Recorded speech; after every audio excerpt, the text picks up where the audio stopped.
Angels descended like thunder. Padre Pio watched heaven split open with power that made him tremble. Not gently, not quietly, with explosive force. A woman had just given food to a stranger, someone starving, someone desperate, and she had given her own meal, and all of heaven erupted in response. The woman had been eating her first meal of the day. She was hungry herself, she had worked all morning. The food was simple, bread, a little meat, but it was hers. She needed it. Then she saw him, a man, collapsed near her table, starving. His body was failing, he had not eaten in days, maybe weeks.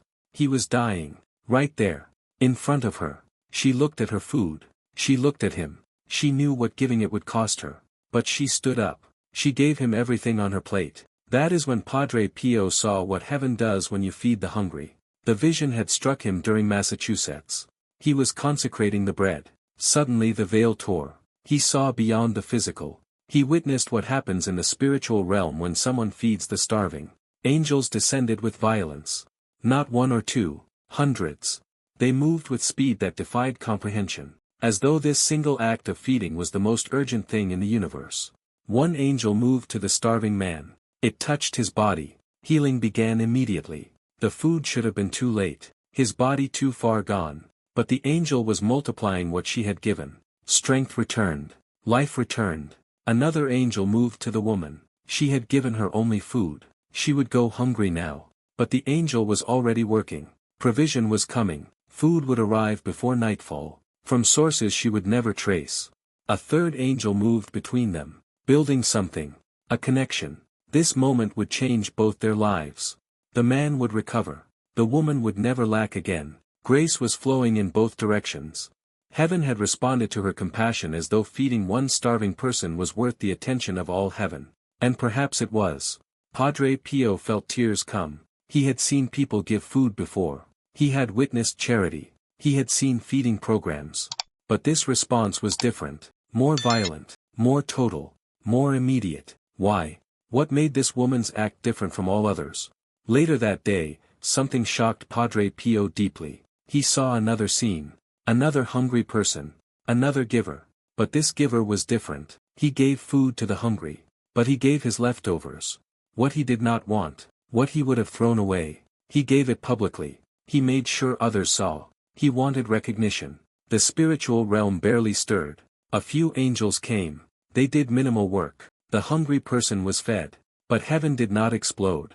No multiplication occurred. No special grace descended. Heaven was not responding with power, not because the hungry person was unimportant, but because the gift had no sacrifice. Padre Pio understood immediately. Both people had fed the hungry. Both had given food. Both had helped. But heaven saw what the gift cost each giver. The woman had given her own meal, what she needed, what she was hungry for. She made herself hungry to feed someone else. She sacrificed. The man had given his excess, what he did not want. What cost him nothing. His life remained unchanged, comfortable, safe. Heaven responds to feeding that costs, not to feeding from excess.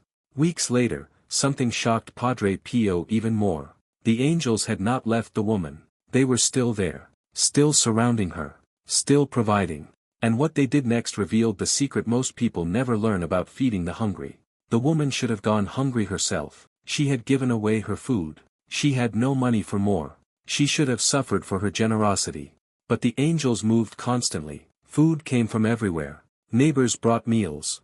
Strangers offered bread. She never asked. They just came. More than she needed. Always more.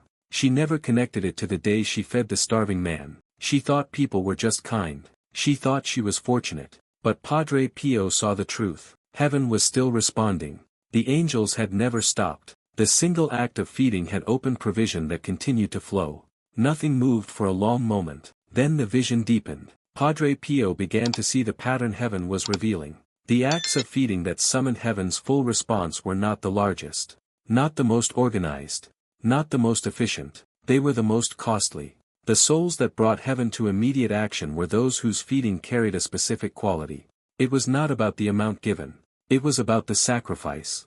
It was about giving what you need yourself. These souls did not feed the hungry to appear charitable. They fed because someone was starving. Because they could not watch someone die. Because sharing their own hunger was better than watching someone die alone. And heaven cannot resist that kind of love. At first, Padre Pio saw only the outward act. Both people had fed hungry persons. Both had given food. But heaven saw what the gift cost. The woman's gift had cost her everything. Her own food. Her own meal. Her own hunger satisfied. She made herself hungry to save someone else. The man's gift had cost him nothing. Convenience perhaps. A moment of time. But he went home to abundance. To comfort. To plenty. And heaven responds to sacrifice, not to convenience. The vision paused. Padre Pio felt heaven preparing to reveal something deeper. Not just what happened when people fed the hungry, but why this unleashed such power. The silence stretched. His breathing slowed. Then the vision resumed differently. Padre Pio saw that feeding the hungry from your own hunger mirrors how Christ gave himself. He did not feed us from excess. He gave his own body, his own blood. When someone feeds the hungry from excess, it is charity. Good. But not sacrificial. Heaven recognizes it. But heaven does not mobilize. But when someone feeds the hungry from their own need, heaven sees Christ. And when heaven sees Christ reflected in a human act, all of heaven responds.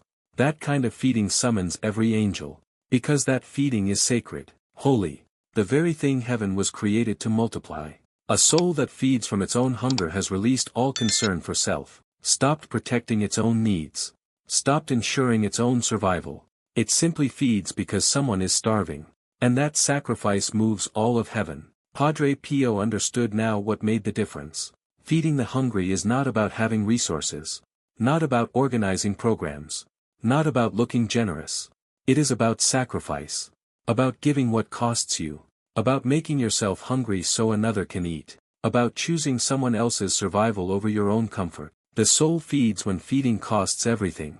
When the gift is needed personally. When giving means going without. That sacrifice proves the love is real. He saw another example. A poor family. They had barely enough food for their children. 3 hungry mouths. Then a stranger knocked. A woman. Starving. Desperate. The father looked at his children. Looked at the stranger. He knew what feeding her would cost. His children would have less. Perhaps not enough. They might go to bed hungry. But he brought her inside. He gave her half their food. His children ate smaller portions. But no one complained. They saw someone who needed it more. Padre Pio watched angels fill that home. The moment the decision was made, heaven responded. The food that should have been insufficient fed everyone. Somehow it was enough. More than enough. And then more food came. A neighbor brought bread unexpectedly. Another left vegetables at the door. The family ate better that week than they had in months. The father never understood why. He thought it was coincidence. Good timing. Fortune smiling. But Padre Pio saw the angels. They had multiplied what the family gave. They had opened provision. The single choice to feed from their own need had changed everything. The vision began to fade. Padre Pio remained still. He would never teach this as a formula. But he would say quietly to those who came to him, when you see someone starving, and you have food, share it. Even if it is your only food. Even if you are hungry. Even if you need it yourself. Not to gain blessing. But because that person is dying. Because you cannot watch someone starve. Because sharing your hunger is better than hoarding while others die. Give even when giving costs you. Even when you will go hungry. Even when you need it desperately. Not to manipulate heaven. But because that is how Christ feeds us. From his own sacrifice. And watch what happens. Watch how heaven responds when you feed someone from your own need. He sat in silence long after the vision ended. The room felt different now. Lighter somehow. The truth remained with him. Not as technique, but as reality. Angels respond to feeding the hungry immediately. Not because heaven rewards generosity. But because feeding from your own hunger mirrors Christ. And when humans act like Christ, heaven multiplies what they give. The kind of provision that never stops. The kind heaven has waited to give.